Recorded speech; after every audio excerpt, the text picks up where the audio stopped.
Okay, so today we're gonna make our own paintbrushes from stuff that we found outside. You're gonna need some twigs or sticks, and you're gonna need some leaves. And what we're gonna do is just take the leaves, they're gonna act as your paintbrushes, or grass you could do. Put some grass in there, and you're gonna make like a little, almost like a bouquet. Little bundle, okay? And then you're gonna put it at the top of the stick, and you'll need string for this. Any kind of string will work. And we're going to wrap our string and can take the little piece hanging here and tie it off.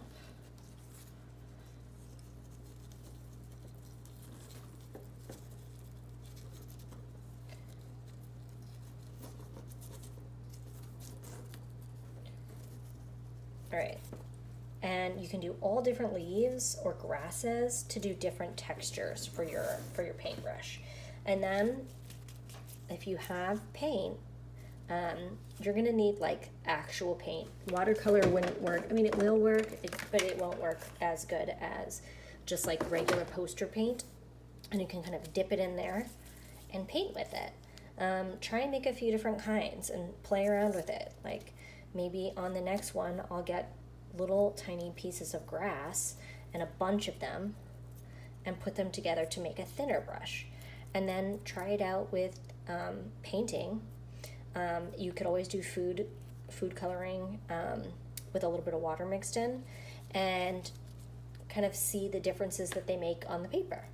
It's a perfect thing to kind of explore, and just instead of it being a perfect final piece or painting, it's really more of just like a fun exploration. So it doesn't need to look perfect, or you don't need to draw it of a certain thing. Just play around so that you can see which ones you like the best.